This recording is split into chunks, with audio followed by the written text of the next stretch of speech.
Well, welcome back. It has been a little while since I've done a weekend review video. Before, it used to be on All About Your Benjamins, and time has changed, and now this is a part of Santiago's Synopsis. This is the weekly email that I send out to all of the clients of Santiago, or some of you may still see yourself as Arlos Wealth clients. If you're watching this and not a client of Santiago, the articles I'm going to talk about, those are listed inside of the email, but you can Google, you can find all this stuff out there. I'm happy to share the same information with you that I'm sharing with my clients, but I'm excited to bring these back. The quick survey a couple weeks ago said that people actually missed these, appreciated them, so that tells me to go ahead and do it. And truthfully, I've missed doing these for a little while, so excited to be back in front of the camera. This week's Weekend Review is presented by Santiago, as it always will be. So let's get to the headlines that may or may not be impacting your financial plan, your life plan, and your portfolio. And this week, I only have a few articles, one of which I just want to retouch on the OBB. I don't love the actual name of it. I feel silly saying it, so I will not call it by its name, but we'll just say the new tax bill. I'm going to leave that for the end because I'm actually going to look at my iPad some to make sure I get all the data right. But before that, a couple of headlines, one of which last week, the markets ended on a strong note. This has continued this week. I'm recording it on Tuesday. Earnings season, companies are coming out with good earnings. So the market surprisingly continues to do very well. You look back just a few months ago in April, I don't think anybody would have predicted or actually believed, if they did predict, that we would be where we are today. I was listening to a podcast last week and they talked about how the recovery from April until now was even faster and stronger than the one we experienced with COVID. And unfortunately, there might be a lot of people out there who missed this, understandably moved to cash, got out of the market, thought the world was ending back when all of the tariffs took place, and then missed the recovery. So just another example of what we think might happen in the market, might or may not. No one really knows. And then I still believe the long-term, diversified, cheap, low-cost portfolio is the best approach to investing over the long run.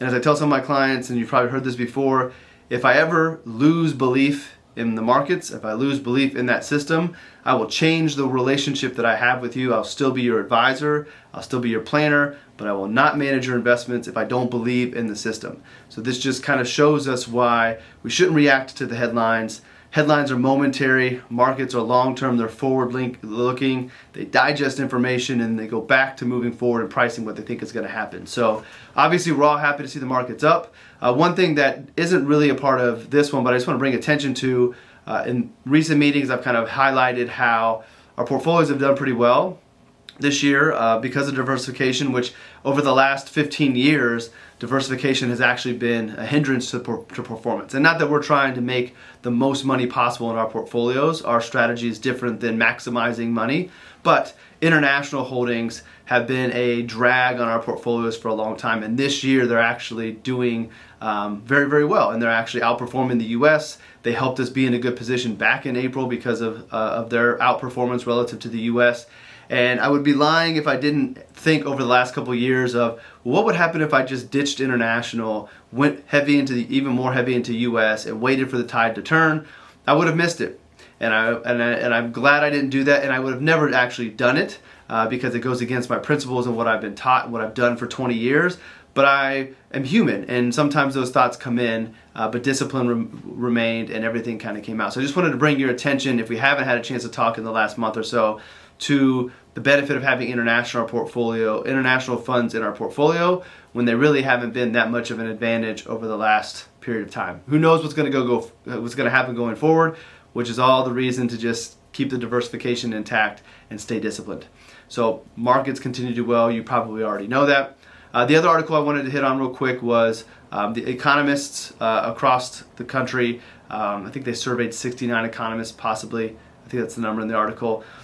Reduced the percentage of a likelihood of a recession this year. So coming into the year, talks of recessions were there. Obviously, they came up again in April, but the data is not supporting that.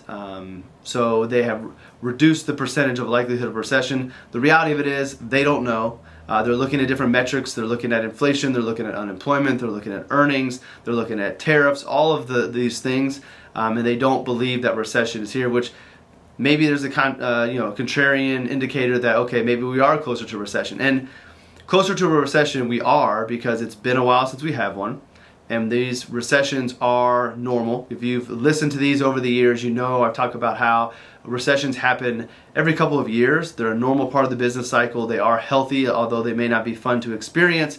And not every recession is 2008, 2009. You've heard this before, it's a broken record, but it's always good to remind you, especially when times are good, because eventually we will have one. And that's when I get to remind you that, hey, we talked about this. We've been doing this for a while. This is normal. We have things in place for our portfolios and for your plans to weather the storm. And then when things recover, we get back to normal. So it's nice to know that economists are less, they're expecting a recession less than they were earlier in the year, and we'll just kind of take that with a grain of salt and see where things go from there. And one other comment, kind of touching to the recession and to the market type of thing, is that one of the things we're seeing right now, because the markets are doing so well, is we've heard about the wealth gap before, and this wealth gap is widening, and we're also experiencing like two different experiences, I guess, in at least the US. Those that are invested, the majority of us, all of us, if you're a Santiago client, we are wealthier than we've ever been in our lives. Our homes have appreciated, our investments continue to appreciate, everybody is in good shape right now. So you feel comfortable. You may not like some of the headlines that are out there, but at the end of the day, when you look at your personal situation, you're probably feeling pretty good. No one has expressed to me about their personal situation. We've had conversations about politics and other things, but when you get down to you feel pretty confident, you're still spending, you're still traveling, you're living a great life. Then there's the other part of the country who is not invested.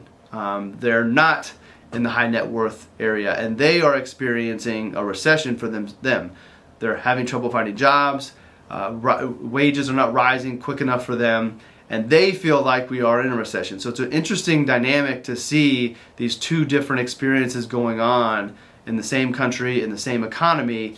I don't have the fix for that. I think one thing that we could be considering, of those of us that are doing very well, a lot of you are not happy with politics, you're not happy with things that are going on, and feel like you can't do much about it. And truthfully, aside from voting, when it comes to politics, there's not much we can do about the politics itself.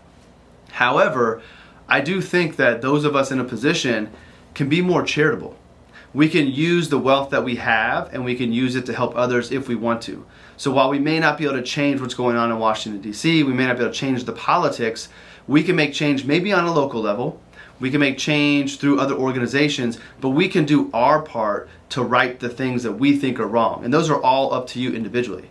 The wrongs can go across a variety of different things.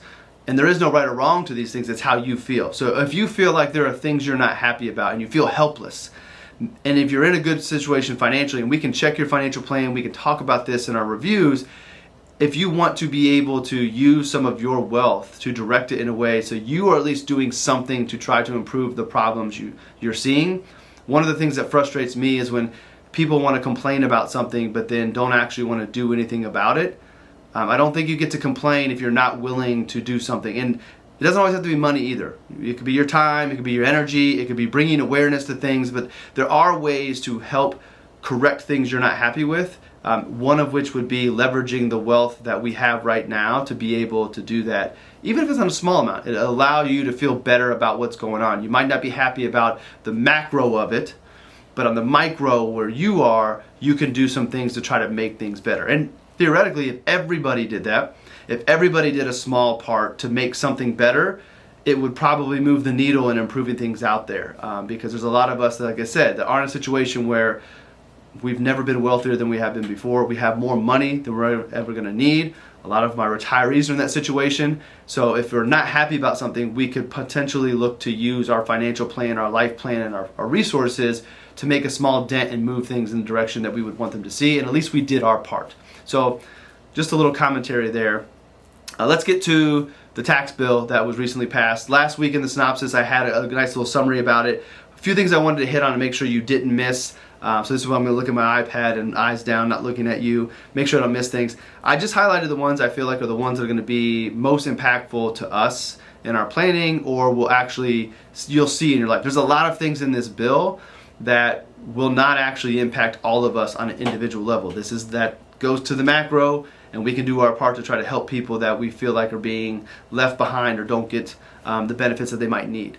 So first and foremost, tax brackets, they were set to expire. They are made permanent, and the tax brackets are 10%, 12%, 22%, 24%, 32%, 35%, and 37%. And just a reminder, those are marginal tax brackets. There are charts out there. I didn't include it in the synopsis, but you can Google it, and in the charts it'll show you how much income, what bracket of income gets you into the tax bracket. And remember, the dollars that fall into that bracket will be taxed at that rate. And any dollars that spill over, those additional dollars that spill over into it will fall into the higher bracket. So if you have enough income that throws you into the 22% tax bracket, not all of your income is taxed at 22%. Only the amount that falls into the bracket of 22%, if that makes sense. Then there's the bracket at 12% and 10%. So you have a blended tax rate that will be actually what you pay. So I just want to remind people, because I think sometimes when we have these conversations, we talk about bumping up into a tax bracket. We think we're going to be taxed on all of our money. It's only the amount. If $1 falls into that next tax bracket, that $1 gets the higher tax bracket, not everything. So those are locked in. Standard deduction increased, and that has been made permanent as well. So many of you that I work with are taking standard deductions. That amount has gone up, but there are some other things in the bill, not that we're going to talk about today, that will be helpful for people who are itemizing their taxes. But the deduction went up. A lot of retirees with Santiago, a lot of the legacy RLS Wealth clients are retired. You're hearing about some people are not going to pay taxes on their Social Security. While in theory that ends up working out to be that way, is not actually anything with the taxation of Social Security. It's an additional $6,000 per individual of a deduction that everybody that is retirement age gets. So from now until 2028, we'll see if it continues. You are going to have, depending on income levels, there are phase outs, an additional $6,000 or $12,000 for a couple of a bonus deduction for those over age 65. So retirement age being 65 or older. That's going to happen no matter what. So that's where they look at, okay, if you were to take that deduction and offset your taxes on Social Security, many people are not paying that. They're not paying the $12,000 of income tax on Social Security. So therefore, their Social Security taxes paid has been negated by this deduction, if that makes sense. So it's not actually anything with the Social Security tax. It's a deduction that kind of offsets it. And obviously marketing, we want to paint a good picture. We want people to be excited about it. So we spin it as many of you won't pay taxes on your Social Security. You will still pay Social Security tax or taxes on your Social Security. You just get a deduction that helps offset that taxes, if that makes sense. Hopefully it does. State and local taxes, SALT, has been temporarily increased to $40,000. Though that's going to be a benefit for people who are itemizing. That was a really big deal when they reduced it to folks in New York and Chicago, Illinois that have high taxes. So that has been changed. Charitable contributions, there's a floor on the deductibility. Most of us are doing our charitable donations in a smaller way, or using our RMDs and doing a qualified charitable deduction. This doesn't impact that, so it's good to know, but for most of us at Santiago, that's not a huge impact. Tips, you heard about this, so up to $25,000 of tips can be tax-free. How they're going to check all that and everything, that's the details that I did not go into. But just you heard that, and it actually did get passed. Interestingly enough, that is per tax filing, meaning it's individual or married filed separately. It's $25,000. It's not per individual, so that's in there. Child tax credit was set to decrease from $2,000 to $1,000. It's now $2,200, and that will be indexed to inflation beginning 2026. There is phase out to that as well, as there always has been.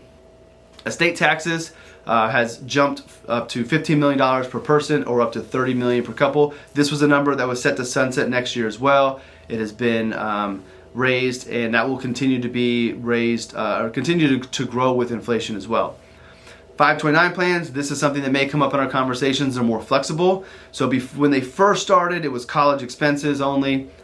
Then it became you could use it for private schools, and now they're allowing us to use it for curriculum material, textbooks, online education, tutoring outside the home, fees for standardized text, AP exams, college admissions exams, and other things. And then you can use up to $20,000 a year from the 529s for those things. So still, tuition is the main focus, but they broadened it because there's a lot of things that go into college educations and other educations to be in there, but $20,000 towards those things. Tuition still is open-ended. And then the final thing is the minor Trump account. So beginning 2026, those children born after that point are going to be able to have a kind of like a retirement account set up. There'll be a $1,000 tax credit to the family, which is meant to jumpstart that. Now these accounts can be open for anybody, and you can put up to $5,000 a year up to age 18 into the accounts, and then it becomes like kind of like a retirement account. So prior to 18, it's set up where you originally set it up. There's limited investments to it. You can use it at age 18. You can't make any distributions until you turn 18. So it's going to be kind of like an IRA, has tax deferral, not tax deductible, and then once the child turns 18, it rolls into kind of like an IRA. Not a lot of instruction on where we can move it to, but the investment options open up after 18. But then it will have the 10% penalty. That will be like a retirement account. So let me make sure I didn't miss anything on that. I got all that. Kind of stumbled through it, but interestingly enough, that is an addition in there, and can really be a good, powerful tool. So we'll talk about whether or not we should be setting these up for our kids and put it in there, what other options might be there, because again, there are restrictions to it. There are other options out there. Is the tax deferral of the minor Trump account worth the restrictions there, or are you better off putting it somewhere where there is not tax deferral but there's more access to it? So tons of things, no right answer, only what's right for you, and we'll figure out what's right and what makes sense. I think I mentioned it, but if not, it's a maximum of $5,000 a year per child into that account. So you can sock away and let it go. And you think about compound interest, if you start that when they're born, do it for 18 years, set and forget it, it gets to grow with the markets. When the children get to retirement age, could be a nice boost. So that is a part of the planning options now as well. All right, a little lengthy, but I wanted to hit on those things, and I had that extra commentary that came to my mind I want to hit on as well. So if you made it this far, thank you very much. Glad to have the first weekend review back done. This will be a regular for the Synopsis. This upcoming week, I'm going to be in Orlando for an AAU tournament when I normally record this, so maybe coming to you from a hotel. Maybe I can find a cool backdrop and get that recorded, and hopefully the internet will be strong enough for me to upload to YouTube while I'm traveling. If not, we'll upload it on Monday or Tuesday at the latest, and we'll have it in the Synopsis next week. So, as always, thank you for tuning in. Thank you for telling me to bring these back, because this is fun to do. I'm reading all this stuff, so it only makes sense to share it with you anyways. But again, the whole purpose of this is to break down the things you might be hearing about in the headlines, tell you what it means, why are people excited about it, and then try to make a connection to what does it mean for our planning. The theme is usually it doesn't mean much. It means something in the short term. It could cause us to make some bad decisions or emotional decisions. Long run, it's a blip on the radar. I'm sure in one of these I'm going to show the great chart by my friend Michael Batnick that's titled Reasons to Sell. All the reasons we could have sold over the years, and when we look back on them with hindsight, they're blips on the radar, and the worst thing we could have done was sell. All right, thanks for tuning in. I will be back next week with another one. Until then, have a great week, and we'll see you in the next one.